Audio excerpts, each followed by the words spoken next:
So what's up everyone, welcome back to my channel. This is Raghav Arora और आज की video में हम लोग बात करने वाले हैं हमारे नेक्स्ट कॉन्सेप्ट की इनवर्स ट्रिग्नोमेट्रिक फंक्शंस के। लास्ट की 2-3 वीडियोस में हम लोगों ने सीखा था क्या होता है इनवर्स ट्रिग्नोमेट्रिक फंक्शंस और अच्छे से उनके ग्राफ्स, डोमेन, रेंज और उनकी वैल्यूज कैसे निकलती हैं वो हम लोगों ने देख लिया था। इस वीडियो का कंसर्न रहेगा कुछ फॉर्मूलाज होते हैं या इनवर्स ट्रिग्नोमेट्रिक फंक्शंस के जो हमें सीखने हैं और उनको यूज करके ही हम आने वाले क्वेश्चन सॉल्व करेंगे। तो चलो इस वीडियो को जल्दी से शुरू करते हैं गाइस। अगर आप इस चैनल पर फर्स्ट टाइम आए तो चैनल को सब्सक्राइब कर लो और इस वीडियो को लाइक जरूर कर देना ताकि मेरे को थोड़ी सी हेल्प, सपोर्ट और मोटिवेशन मिलता रहे। तो चलो लेट्स स्टार्ट। तो गाइस चलो देखते हैं, कुछ फॉर्मूलाज डिस्कस करने हैं, मैं आपको डिराइव कराने जा रहा हूं। अच्छा, इन फॉर्मूलाज से पहले बता दूं कि यार इन फॉर्मूलाज के साइड में ना एक्स की डोमेन की वैल्यूज लिखी होती हैं कि इस फॉर्मूला को लगाने के लिए। पहले तो बेसिकली आपको बता दूं कि जो जितने भी फॉर्मूलाज हैं ये वैलिड हैं सिर्फ प्रिंसिपल वैल्यू ब्रांच के लिए और जो भी रेस्पेक्टिव फंक्शन की डोमेन होती है उसके लिए। इनमें से कुछ फॉर्मूलाज ऐसे भी हैं जो डोमेन को भी कर्टेल डोमेन करके वैलिड होते हैं, यानी कि जो डोमेन सचमुच की है उसमें से भी कुछ पर्टिकुलर वैल्यूज के लिए वैलिड है। तो थोड़ा सा कंफ्यूजिंग सीन है और इसी पर्टिकुलर सीन पर ही मैंने आपको बोला था कि इनवर्स ट्रिग्नोमेट्री अच्छे को रुला देती है अगर ढंग से पढ़ा दी जाए। लेकिन अच्छी बात यह है गाइस कि जितना भी ये सीन है एक्स की वैल्यू का, ये जितने भी कि इस पर्टिकुलर में ये फॉर्मूला डिफाइन होगा, इसमें ये होगा, वो पर्टिकुलर सीन कंफ्यूज करने वाला आपके सिलेबस में नहीं है। एनसीईआरटी ने क्लियरली मेंशन किया है कि study of domains is outside the scope of this book, यानी कि स्कोप में नहीं है आपकी बुक के। आप लोगों को वो चीज पढ़ने की जरूरत नहीं है। अगर कभी हम कॉम्पिटिटिव पढ़ते हैं तो मैं बेशक पढ़ा दूंगा, लेकिन अभी हमें कोई टेंशन लेने की जरूरत नहीं है। जितना मैं जरूरी समझूंगा आपको बताना उतना बता दूंगा, लेकिन आप लोग इसकी टेंशन मत लेना कि कोई फॉर्मूला है उसके बाजू में x ग्रेटर देन 1 होना चाहिए, 0 होना चाहिए, उससे हमें कहीं मतलब नहीं है। उसको फिलहाल इग्नोर कर देना और क्वेश्चन में भी इग्नोर कर देना, बिकॉज उसकी स्टडी आपके सिलेबस में नहीं है। तो कुछ फॉर्मूलाज देखने हैं हमें, सेट ऑफ फॉर्मूलाज। वो क्या क्या है देखो। पहला सेट ऑफ फॉर्मूलाज क्या है? पहला सेट ऑफ फॉर्मूलाज है गाइस, पहला सेट ऑफ फॉर्मूलाज क्या है? साइन इनवर्स 1/x किसके इक्वल होता है? कॉसेक इनवर्स x, जहां पर x less than equals to -1 और x greater than equals to 1 होना चाहिए। मैं लिख रहा हूं, आप लोग ज्यादा चाहे ध्यान मत देना, फिर भी बता दूंगा किस लिए लिखा है। कॉस इनवर्स 1/x किसके इक्वल होता है? सेक इनवर्स x के, जहां पे x less than equals to -1 and x greater than equals to 1 होना चाहिए। थर्ड होता है guys tan inverse 1/x। tan inverse 1/x किसके इक्वल होता है? cot इनवर्स x के, जहां पर x का पॉजिटिव होना जरूरी है। अब आप लोगों को समझाता हूं ऐसा क्यों। ध्यान दें, ये इनवर्स फंक्शन होता क्या है भाई? नॉर्मल में तो हम इनपुट में एंगल डालते हैं, आउटपुट में वैल्यूज आती हैं, ठीक है? तो ये इनवर्स फंक्शन है, यानी कि हम इनपुट में x की वैल्यूज में वैल्यू डालेंगे और आंसर में एंगल आएगा। तो पहली बात तो आपको ये फॉर्मूले याद रखने हैं। किस तरह याद रख सकते हो? याद रख सकते हो, आपको पता ही है पुराने रिलेशंस की cosec x 1/sin x होता है, तो उससे याद रख सकते हो कि साइन इनवर्स cos इनवर्स तो रहा, लेकिन अंदर 1/x और x का रिलेशन आ गया। सिमिलरली cos इनवर्स 1/x किसके इक्वल हो गया? sec इनवर्स x के, और tan इनवर्स 1/x किसके इक्वल हो गया? x के। तो जैसे tan x 1/cot x होता है, उस तरह से ही दिमाग में उसी पैटर्न में आप याद रख सकते हो। बस 1/x x 1/x x 1/x x आ गया। अब ये क्या है? x less than equals to -1 और x greater than equals to 1, क्योंकि cosec इनवर्स x प्रेजेंट है और cosec इनवर्स x की जो डोमेन होती है वो यही होती है। तो बेसिकली हमने ये लिख दी। सिमिलरली sec इनवर्स x की डोमेन भी यही होती है और इसी पर्टिकुलर x की वैल्यूज को ही आप इनपुट में डाल सकते हो, कभी ये डिफाइन होगा तो इसलिए ये भी लिख दी। अब ध्यान देने वाली बात, tan inverse 1/x cot inverse x की इक्वल होता है जब x ग्रेटर देन 0 हो। क्यों? x ग्रेटर देन 0 तो डोमेन नहीं होती, डोमेन तो रियल नंबर्स होती है इनकी। तो यहां पर मेरी बात सुनो, यहां पर पंगा क्या है? यहां पर पंगा ये है कि अगर x लेस देन 0 हो जाए, यानी कि x नेगेटिव हो जाए, x नेगेटिव अगर यहां पर हो जाए तो cos इनवर्स ऑफ नेगेटिव, आपको पता है cot इनवर्स जो नेगेटिव वैल्यूज है वो सेकंड क्वाड्रेंट में देता है, टेबल में सिखाया था। और चलो ये तो फिर पहुंच गया सेकंड क्वाड्रेंट में आंसर, क्योंकि ये एंगल ही तो है। cot इनवर्स x एक एंगल ही तो है यार। अगर मैं बोल दूं π/6 equals to cot inverse x, तो ये पर्टिकुलर थिंग एक एंगल ही तो डिनोट करता है। ये तो पहुंच गया angle in second quadrant. Similarly अगर x नेगेटिव हो तो 1/x भी नेगेटिव, तो tan इनवर्स x जो भी अंदर गया tan inverse negative. tan inverse का नेगेटिव कौन से क्वाड्रेंट में जाएगा? फोर्थ क्वाड्रेंट में। सेकंड क्वाड्रेंट का angle equals to fourth quadrant का एंगल। क्या पॉसिबल है? नहीं है। इसीलिए x का पॉजिटिव होना जरूरी है इस फॉर्मूला के लिए, ताकि दोनों फर्स्ट क्वाड्रेंट में आ जाए, तभी तो इक्वालिटी डिफाइन होगी, नहीं तो इक्वल होंगे ही नहीं तो आप फॉर्मूला तो क्या ही समझोगे। खैर, आप बस इन तीनों में इनको याद रखने की जरूरत नहीं है, वैसे याद रखने को कुछ है भी नहीं, बता दिया है कि इसकी डोमेन है, इसकी डोमेन है। सिर्फ यहां पर ये पॉजिटिव एक्स के लिए डिफाइंड है, नेगेटिव एक्स के लिए ये फॉर्मूला नहीं होता, उसके लिए कुछ और होता है, that is out of scope of your book and your syllabus. बता दूंगा वैसे -π, चलो छोड़ो, ठीक है। अब एक डिराइव करके देख लेते हैं, सिमिलर वे पे सारे आते हैं, डिराइव करते हैं कैसे। मैं फर्स्ट वाला पार्ट डिराइव करने जा रहा हूं, ठीक है। आप देखो, ध्यान दो, लेट करते हैं साइन इनवर्स, चलो इसको लेट कर लेते हैं, लेट करते हैं कॉसेक इनवर्स एक्स को वाई के इक्वल। इतना काम करा, एक्स को कॉसेक इनवर्स एक्स को वाई के इक्वल करा, तो ये उधर जाके इनवर्स हट जाएगा, आप लोगों को पता है, तो एक्स किसके इक्वल आ जाएगा? कॉसेक वाई के। तो 1/x किसके इक्वल आ जाएगा? साइन वाई के। 1 कॉसेक वाई साइन वाई होता है। यहां तक क्लियर होगा, ठीक है। तो अब साइन को मैं वापस ला सकता हूं, साइन को क्या मैं ऐसे लिख सकता हूं, साइन इनवर्स 1/x, लेफ्ट में ले गया वापस, जैसे इनवर्स से इधर जाके नॉर्मल बनाया था वैसे इधर जाके इनवर्स बना लिया, ये किसके इक्वल हो गया? y के। अगर मैं इसको फर्स्ट इक्वेशन बोल दूं तो फ्रॉम द फर्स्ट इक्वेशन क्या मैं कह सकता हूं, साइन इनवर्स 1/x, y की वैल्यू क्या है?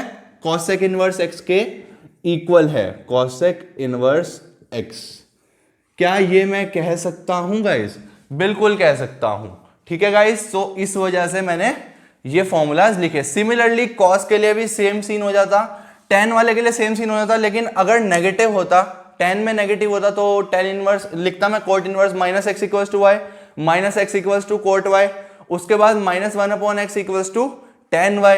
लेकिन अब इधर ले जाते हुए पंगा पड़ता थोड़ा सा, बिकॉज वही फोर्थ और सेकंड क्वाड्रेंट का सीन, तो इसलिए मैंने सिर्फ पॉजिटिव के लिए सिखाया है। एनसीईआरटी भी सिर्फ आप लोगों को बोलता है कि x > 0 के लिए सीख लो।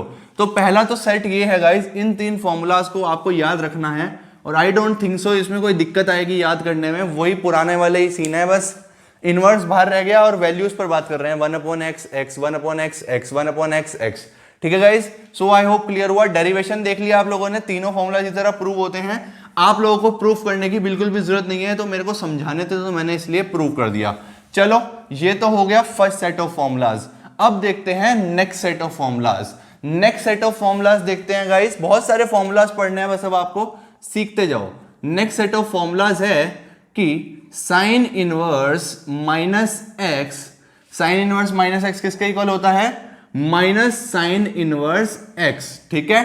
दूसरी बात क्या है? दूसरी बात है आपकी कॉसेक इनवर्स -x किसके इक्वल होता है?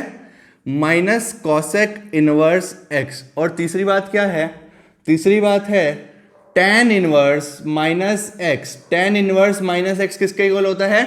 माइनस tan इनवर्स x के। अच्छा, इनकी वो भी लिख लेते हैं, x की वैल्यूज दो आप लोगों को जरूरत नहीं है, और आप लोग इग्नोर करना चाहे कर सकते हैं x की वैल्यूज को, बिकॉज एनसीईआरटी ने कहा है कि भाई आउट ऑफ स्कोप है आप लोगों के समझने के, और जरूरत नहीं है, ठीक है। वैसे मैं ये तो नहीं मानता हूं कि आउट ऑफ स्कोप है समझने के, समझ तो सकते हो, लेकिन जरूरत नहीं है तो क्यों बात करें, ऐसे ही कंफ्यूज हो गए आप लोग। x की वैल्यूज बता दो, साइन इनवर्स है ना, तो इसकी डोमेन लिख देते हैं सिंपली, तो क्या होती है? x -1 से 1 के बीच में होना चाहिए, सही बात है। कॉसेक इनवर्स x, अच्छा अगर मैं मॉड x > 1 लिख दूं, क्या ये वही डिनोट करेगा कि x < -1 है और x > 1 है? जी हाँ, उसका और इसका मतलब सेम होता है। आप लोग इनइक्वालिटी चैप्टर में पढ़ा होगा शायद कुछ बच्चों ने, वरना मोड इनइक्वालिटी में पढ़ा हो शायद, नहीं भी पढ़ा तो कोई बात नहीं, मैं बता रहा हूं कि x < -1 एंड x > 1 को इस तरह से भी लिखा जाता है। इसमें क्या आ जाएगा? x belongs to real numbers. ये आ गया आपका नेक्स्ट सेट ऑफ फॉर्मूलाज, ठीक है। और वैसे भी याद करने में कोई दिक्कत नहीं होगी आप लोगों को। जब मैंने प्रीवियस वीडियो में सिखाया था कि वैल्यूज कैसे निकालते हैं ट्रिग्नोमेट्रिक फंक्शंस की, तो बोला था जब भी नेगेटिव हो तो पॉजिटिव वाले की वैल्यू लिख दो और नेगेटिव वाले को सिंपली बाहर निकाल लो। तो जोन से भी फर्स्ट सेट था ना गाइस, फर्स्ट और फोर्थ क्वाड्रेंट वाले, -π/2 से π/2 प्रिंसिपल वैल्यू ब्रांच वाले, देखो जितने भी थे उनके केस में सिंपली माइनस जो है वो बाहर आ जाता है ताकि फोर्थ क्वाड्रेंट में एंगल चला जाए। ठीक है, तो कोई इशू नहीं है। एक डिराइव करके दिखा देता हूं, साइन वाला ही कर देते हैं। तो कैसे करें डिराइव, मान लेते हैं साइन इनवर्स एक्स को अगर मैं y मान लूं माइनस एक्स को, ठीक है, उसके बाद माइनस एक्स किसके इक्वल हो जाएगा, उधर जाके ये साइन y हो जाएगा, x किसके इक्वल हो जाएगा, x हो जाएगा माइनस साइन y के। अब आपको बताया था कि माइनस को अंदर लेकर जाओगे, जब पहले टेबल सिखाई थी उसके क्वेश्चंस कराए थे, लास्ट वीडियो की बात कर रहा हूं मैं, तो ये हो जाएगा साइन ऑफ माइनस वाई, कोई दिक्कत नहीं है। ठीक है guys, sine of minus y हो गया। अब क्या करें, तो इसको इधर ले आए, इसको इधर ले आए वापस, तो साइन इधर जाके साइन इनवर्स हो जाएगा, तो sine inverse x equals to क्या हो गया, माइनस वाई। वाई की वैल्यू क्या है, साइन इनवर्स माइनस एक्स, यानी कि minus of sine inverse minus x equals to sine inverse x. तो अगर मैं इस माइनस को इधर ले आऊं तो सिंपली मेरा आंसर आ जाएगा कि जो साइन इनवर्स माइनस एक्स है वो किसके इक्वल होता है, minus of sine inverse x के। और ये मेरा प्रूव हो गया। ठीक है, डोमेन मैंने पहले ही मेंशन कर दी, तो मैंने पूरी जगह पे कहीं पे भी डोमेन नहीं लिखी। इस तरह से मेरा प्रूव हो गया रिजल्ट, और ये तीनों रिजल्ट होते हैं। आप लोगों को ये रिजल्ट भी याद रखने हैं, याद रखने को कुछ नहीं है, पुरानी ट्रिग्नोमेट्री से रिलेट करो यार, और ये तो आपको पता ही है, ठीक है, कि कैसे कैसे चीजें होती हैं। नेक्स्ट सेट ऑफ रिजल्ट देखो, आप लोगों को ये बात वैसे मैं सिखाई थी मैंने कि नेगेटिव बाहर आ जाता है इन तीन के केस में। ठीक है, और अब याद कर लो कि जो फर्स्ट और फोर्थ क्वाड्रेंट वाले तीन होते हैं उनके केस में नेगेटिव सिंपली बाहर आ जाता है वैल्यू में से। नेक्स्ट देखते हैं, cos inverse of minus x, दूसरा क्या होता है, sec inverse of minus x, और तीसरा क्या होता है, तीसरा होता है टेन इनवर्स ऑफ, टेन नहीं भाई, टेन तो हो गया, cot inverse of minus x. इनके केस में अगर ये तीन वैल्यूज हैं तो आप लोगों को पता है अगर नेगेटिव बाहर निकाल दिया तो फोर्थ क्वाड्रेंट में चला जाएगा एंगल, लेकिन हमें किस में चाहिए, हमें चाहिए भाई सेकंड क्वाड्रेंट में। सेकंड क्वाड्रेंट में नेगेटिव वैल्यू के लिए क्या होता है, इसमें चाहिए ना, तो पाए माइनस सम एंगल, तो सेकंड में आ जाएगा। तो इस केस में क्या होता है, इसमें होता है pi minus cos inverse x, similarly pi minus sec inverse x, और इसमें क्या होता है pi minus cot inverse x. Pi minus क्यों हुआ, बिकॉज आपको पता है इन तीनों के लिए सेकंड क्वाड्रेंट में नेगेटिव वैल्यूज के लिए आंसर चाहिए, तो नेगेटिव वैल्यूज के लिए देखो pi minus some angle of first quadrant, तो पाई में से माइनस करेंगे सेकंड क्वाड्रेंट में पहुंच जाएगा। सिमिलरली ये तीनों जैसे ही मैंने पाई में से माइनस करा, क्योंकि वैल्यू नेगेटिव है तो आंसर नेगेटिव, एंगल नेगेटिव आना चाहिए। नेगेटिव एंगल या तो फोर्थ क्वाड्रेंट में आ सकता है या सेकंड में, आपको सिखाया था थर्ड का कोई काम नहीं होता थर्ड क्वाड्रेंट का। फोर्थ क्वाड्रेंट में किन ट्रिग्नोमेट्रिक फंक्शंस के लिए नेगेटिव लेना होता है, साइन, कोसेक और टेन के लिए, जब टेबल याद कराई थी ये सारी बातें बताई थी। और सेकंड क्वाड्रेंट में नेगेटिव एंगल्स कॉस, सेक और कॉट के लिए। तो बस इसीलिए इनके केस में नेगेटिव बाहर नहीं आता, पाए माइनस लिखा जाता है, पाए माइनस, और इस केस में सिंपली नेगेटिव बाहर आ जाता है। बहुत सिंपल है, याद रखना, अगर आप रिलेट कर पा रहे हैं चीजों को तो कोई दिक्कत नहीं आएगी। बस यहां पर आप इनकी नॉर्मल जो भी डोमेन होती है वो लिख सकते हैं, x माइनस 1 से 1 के बीच में, similarly mod x greater than equals to 1 हो गया। और कॉट इनवर्स x के लिए क्या होती है भाई, रियल नंबर्स होती है, तो ये आ गया आपका रियल नंबर्स। एक बार आपको एक ये भी डिराइव करके दिखा देता हूं ताकि आप लोगों को ये ना लगे कि मैं भी रट कर आया हूं, मैं रट कर बिल्कुल नहीं आया हूं। Cos inverse of minus x को अगर मैं y लेट कर लूं, ठीक है, तो माइनस एक्स किसके इक्वल हो जाएगा, माइनस एक्स कॉस वाई के इक्वल हो जाएगा। x किसके इक्वल हो जाएगा, माइनस कॉस वाई के, माइनस ऑफ कॉस वाई के। अब माइनस डायरेक्टली अंदर नहीं ले जा सकते, अब इसको अगर नेगेटिव बनाना है तो इसको लिखना पड़ेगा cos pi minus y. Cos pi minus theta minus cos theta होता है, और वही आ जाएगा, माइनस कॉस थीटा को कॉस पाई माइनस थीटा लिख दिया, और पाई माइनस थीटा लिखने से pi minus theta second quadrant में पहुंच गया, यही तो हम चाहते थे। तो फिर कॉस इनवर्स एक्स, कॉस को इधर ले आए वापस, क्या हो गया, पाई माइनस वाई, वाई की वैल्यू डाल दो, y minus cos inverse of minus x. अब इसको अगर इधर ले आऊं तो cos inverse of minus x किसके इक्वल हो गया, pi minus cos inverse x. तो ये हो गया मेरा फॉर्मूला का डेरिवेशन। आई होप गाइज आपको ये सारी बातें क्लियर हुई हैं मेरी। फॉर्मूला पे फॉर्मूला हम पढ़ते जा रहे हैं, ठीक है, लेकिन आपको याद रखने हैं और याद रखने में कुछ भी नहीं है। पहले वाले तो वही थे सिंपल 1 वाले इनवर्स रिलेशन वाले, sine inverse 1/x cosec inverse x, similarly cosec inverse 1/x sign inverse x, tan inverse 1/x coat inverse x। लेकिन उस वाले केस में सिर्फ ध्यान रखना है कि x पॉजिटिव होना चाहिए। कॉस इनवर्स 1/x किसके इक्वल हो गया, सेक इनवर्स x के। और इनमें देख लो, इन तीन में माइनस बाहर आ जाता है, आपको पता है, और इसमें पाई में से माइनस कर देते हैं, ये भी कुछ नहीं थे। अब देखते हैं next set of formulas. Next set of formulas देखना है गाइस, वो क्या है उस पर ध्यान दो। नेक्स्ट सेट ऑफ फॉर्मूलाज क्या है, नेक्स्ट सेट ऑफ फॉर्मूलाज हैं, देखो, sine inverse x plus cos inverse x equals to pi by 2।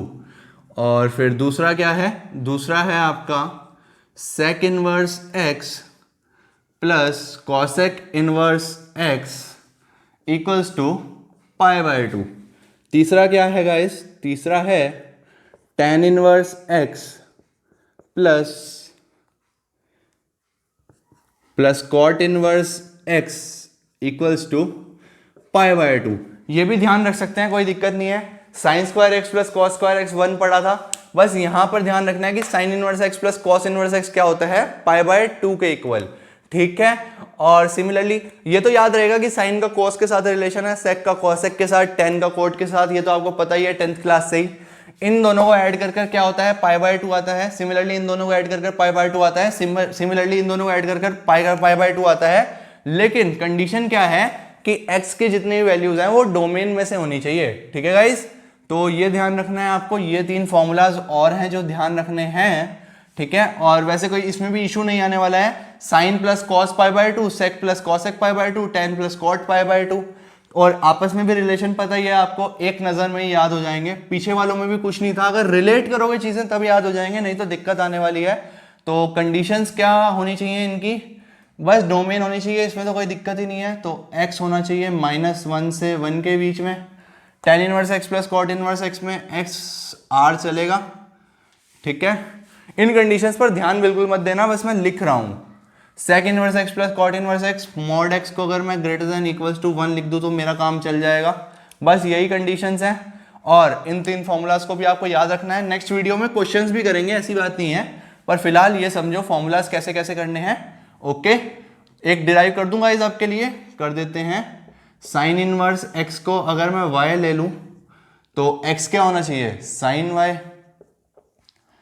अब 10th क्लास के फॉर्मूले से इसको cos pi by 2 minus y लिख सकता हूं। क्यों करा, क्योंकि साइन cos में रिलेशन चाहिए था। cos pi by 2 minus y sine y तो होता है। अब cos को इधर ले जाओ, cos inverse x equals to pi by 2 minus y की वैल्यू साइन इनवर्स x, तो y pi by 2 minus sine inverse of x। तो इससे सीखा मैंने sine inverse x plus cos inverse x equals to pi by 2।